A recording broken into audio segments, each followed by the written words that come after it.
Bienvenue à tous à cette édition du Journal de la Ville. Madame, Monsieur, voici le sommaire.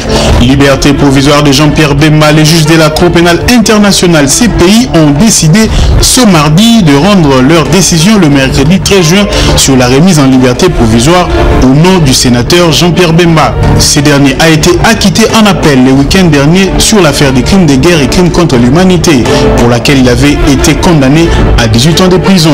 Les torchons brûlent au sein de l'Alliance de forces démocratiques du Congo AFTC en sigle à travers une correspondance adressée au vice-premier ministre de l'Intérieur et Sécurité Henri Mouvois, l'initiateur et autorité morale de ce parti de la majorité présidentielle.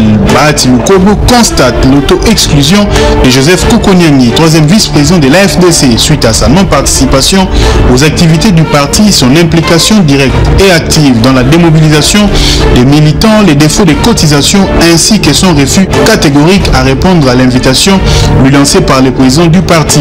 C'est tout pour les sommaires. Madame, Monsieur, bienvenue dans ce journal.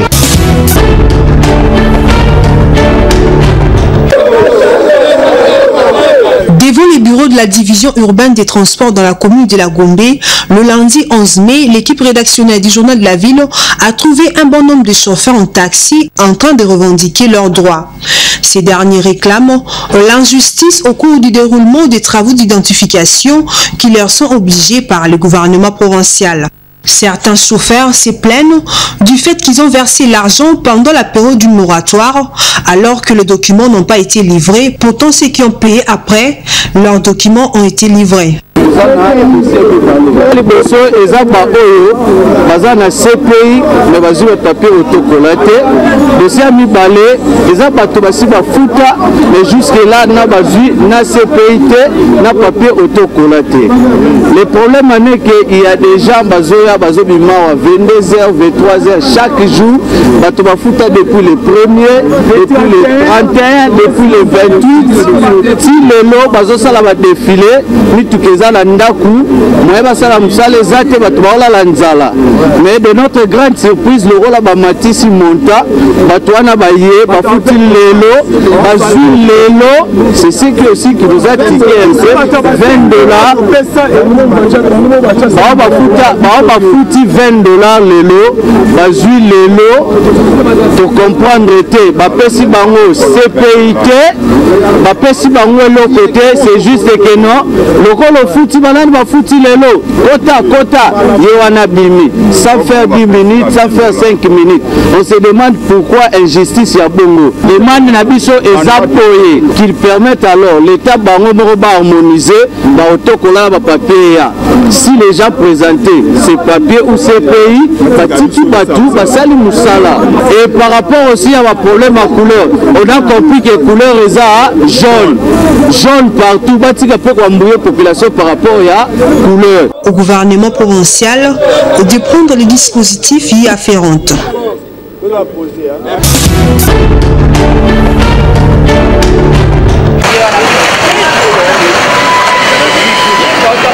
Dorénavant, la couleur exigée par les ministères provinciaux des Transports pour tous les taxibus est jaune partout et non jaune bleu comme auparavant, a précisé le directeur du ministre des tutelles dans une interview accordée à nos reporters.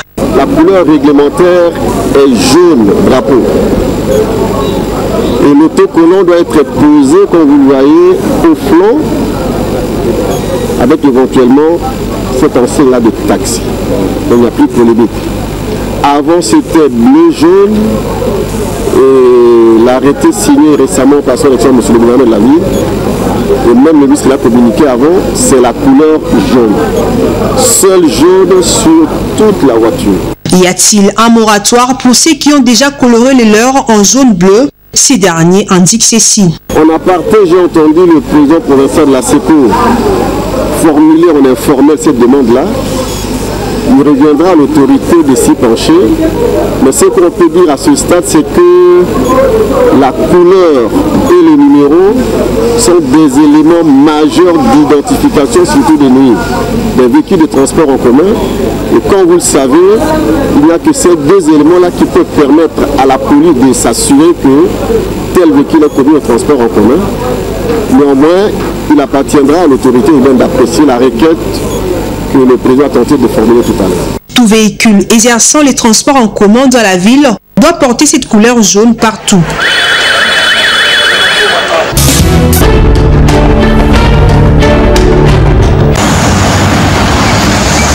Depuis quelques mois déjà, le gouvernement provincial de la ville de Kinshasa a placé un robot roulage sur le rond-point Sosimat dans la commune de la Gombe pour réguler la circulation, surtout que cet endroit est tristement connu comme un lieu d'accident. Bien qu'opposés, d'autres chauffeurs et passagers ne respectent pas le code de la route et par ricochet les orientations indiquées par ce robot. À partir à robot na sepeli par rapport à feu rouge parfois mutu amanda kona ngode musika nano changer te me aleki na ngombe oyo soki pression vera ya possibilité mutu atela directement wa ke a respecter ngo ke ba chauffeur parce que toi li ba respecter ba norme na bango na sera ka ba to ba ebi ba norme ndi ba respecter mais ba mutu ba respecter on respecter on sait pas ce que peut éviter l'accident ceux qui respecter on ils sont sous Signalant que ce robot a été également placé pour assurer la sécurité de tous ceux qui empruntent cette voirie, à tous de respecter le code de la route.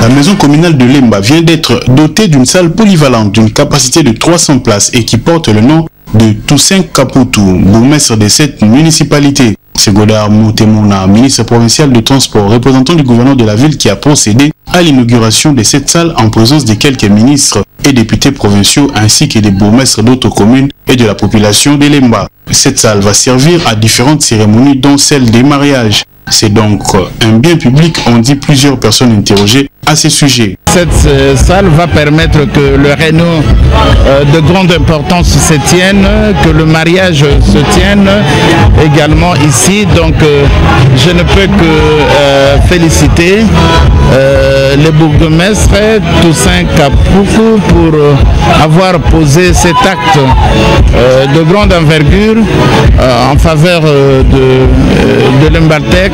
C'est de féliciter Son Excellence, Monsieur le Gouverneur de la ville, parce que c'est lui qui nous encourage à multiplier les initiatives en faveur de notre population.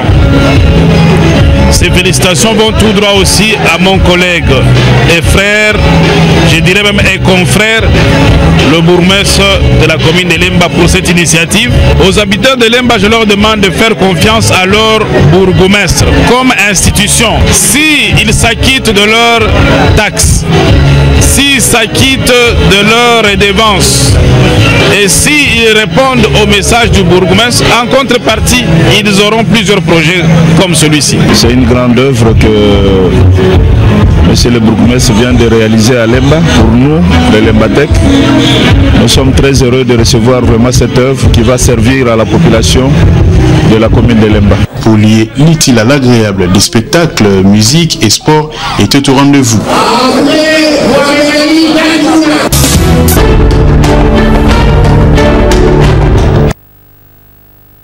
Au cours de sa déclaration à la radio Okapi, la mission des Nations Unies pour la stabilité au Congo, MONUSCO, par les biais de son porte-parole Florence Marshall, a félicité les autorités de la ville-province de Kinshasa pour le bon déroulement des 2 meetings de l'opposition organisés mardi 24 avril par l'UDPS et samedi 9 juin par la plateforme de Moïse Katumbi Ensemble pour les changements.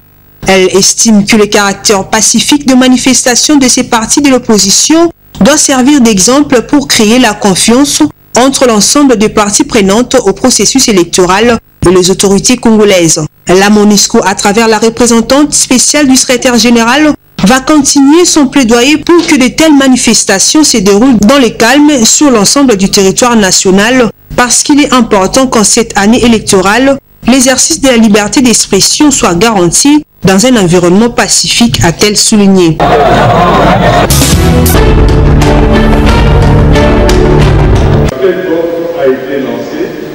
Au total, 6 lois ont été votées par les élus du peuple lors de la séance plénière de ce lundi 11 juin 2018 à la Chambre basse du Parlement.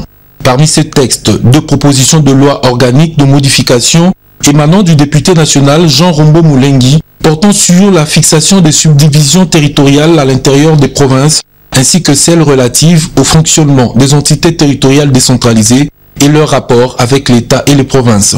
Mon initiative consistait à régler un problème, celui des conflits de compétences entre les ministères ayant les affaires intérieures et la sécurité d'une part, et de l'autre, le ministère des Affaires coutumières.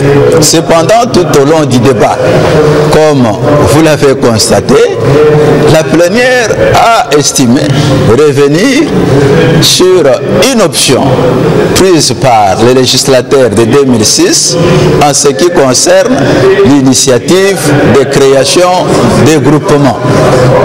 Et la plénière souveraine a pris l'option ou la décision d'élaguer cette disposition en insérant une autre disposition interdisant la création des nouveaux groupements et chefferies.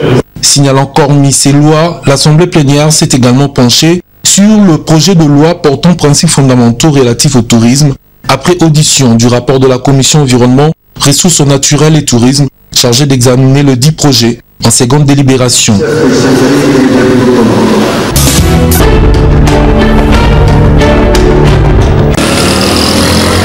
Chaque 12 juin de l'année, le monde entier célèbre la Journée internationale contre le travail des enfants. Mettre fin au travail des enfants et génération sécurité et santé, c'est le thème retenu pour l'année 2018. Au total, 152 millions d'enfants âgés de 5 à 17 ans travaillent à travers le monde, dont 73 millions sont dans des conditions extrêmement dangereuses. À Kinshasa, le coordonnateur d'action contre les violations de droits des personnes vulnérables, ACVDP en sigle, Crispin Kobolongo, plaide pour l'application effective de la Convention 182 de l'OIT dans le contexte de la RDC. Pour ce dernier, parmi les facteurs à la base de ce phénomène, l'on cite notamment la pauvreté, la misère, la peur du lendemain, le dysfonctionnement des structures de l'État en général et d'encadrement des enfants en particulier. Aujourd'hui, c'est le 12 juin. C'est la journée dédiée à la lutte contre les pires formes de travail des enfants dans le monde. Nous, Action contre les violations des droits des personnes vulnérables, nous célébrons également cette journée de lutte contre les pires formes de travail des enfants à Kinshasa. Notre pays a ratifié ce que nous appelons la Convention 182 de l'OIT. Donc c'est une convention qui lutte contre les pires formes de travail des enfants. Nous sommes ici à Kinshasa. Quand vous circulez, vous allez voir plusieurs enfants en train d'exercer les activités lucratives ici à Kinshasa. Nous voyons les enfants qu'on appelle communément Bana Mai, Bana Efe, Bana Drigo, Bana Kwata. Nous sommes là pour plaider aujourd'hui auprès du gouvernement d'appliquer effectivement la Convention 182 de l'OIT qui interdit cette pratique. En marge de cette commémoration, l'État congolais est donc appelé à s'investir davantage dans le renforcement des mesures de contrôle et d'application, à veiller aux strictes dispositions légales existantes, à la paix régulière des parents en vue de la prise en charge totale de leurs enfants.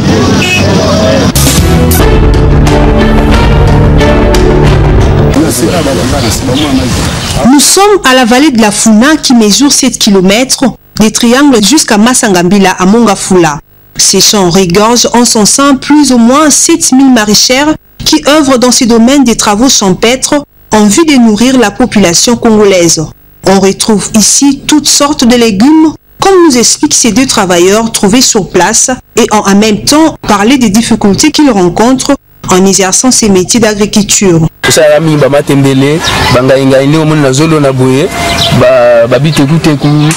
nakuna pe ba pondu ni amblo mingi ne to sala ba difficulté to sala ngo awa na niveau musala to sa penda ba fermeté donc ba fumier eza pasi ba engrais pasi to mende na zolo na awa na kundika ba matiti donc penda po mona ba fermer o ni zo mona awa ba fermer kufa donc fumier eza penda difficile biso to teka te biso to zo sala ba to ba yeba sombi ba ke koteka ceux qui mbule beti er moko to ko ma pena ba difficulté po ba bilange dindaka ba biloko penda to ko sala ba misala to za na ngo penza te fallait ba mikonzi batinda biso ba bilo ko sala misala moni soki baye bakaboli misusu côté musu biso to joakate ba musu mona bazui ezaboni. Notons que toutes les mamans qui vendent des légumes dans des différents marchés de la capitale viennent s'en en procurer ici à la vallée de la Funa dans la commune de Mongafula. Il est souhaitable que les autorités compétentes fixent un regard aussi de ces côtés car l'agriculture est l'un des facteurs de développement d'un pays.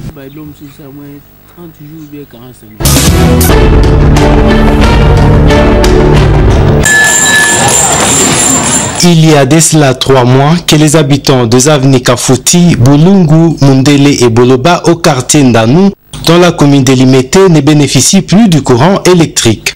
Ces derniers ont procédé à la cotisation $5 par parcelle pour faire face aux différents problèmes que cette situation en carence de l'électricité connaît dans leur quartier.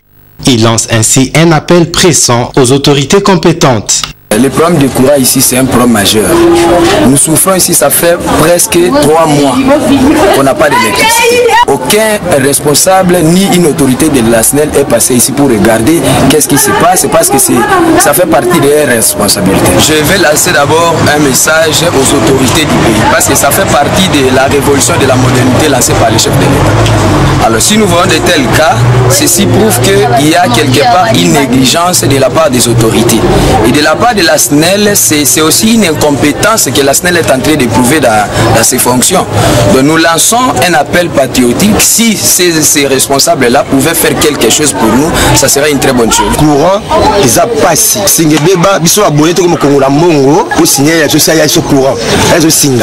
Les taux Congo Mongo, pour bailler sur la poteau. Donc depuis 3 mois, ils ont la couranté. Tout peut s'amener à fatigue, tout peut s'amener à signer Ziki.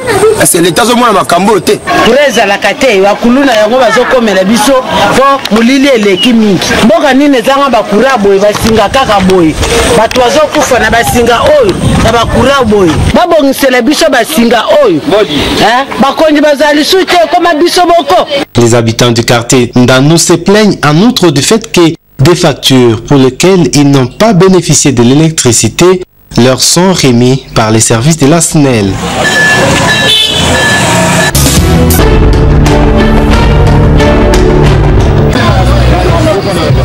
40-22, c'est le score qui a sanctionné la rencontre entre le BC Héritage face au BC Congo. Match comptant pour la 15e journée du championnat de l'entente urbaine de basketball Kinshasa Est en 2e division. Pendant tous les 4 cartons, Héritage a imposé sa suprématie. Pourtant, les filles jouaient Angili, fief naturel du BC Congo. Cette victoire a permis à ces jeunes filles de conforter leur 3e place dans ce championnat qui n'est pas les moindres. Nice Menga, auteur d'une partie remarquable, n'a pas caché sa satisfaction. Nous sommes très heureuses d'avoir gagné ce match. Nous l'attendions vraiment avec impatience. Les responsables de la dite équipe n'ont pas manqué de s'exprimer. Il y a toujours un gagnant perdant. On ne vient pas au terrain habitué. Il n'y a que pour jouer et satisfaire, satisfaction morale. C'est ça, c'est l'essentiel. C'était un match très déterminant pour nous. On a joué sur le terrain de notre adversaire. On devait gagner ce match. Je suis très content de la prestation de nos filles. Elles ont bien joué. On souhaite toujours les meilleurs pour la suite. Le BC Héritage continue à travailler pour aller le plus loin possible.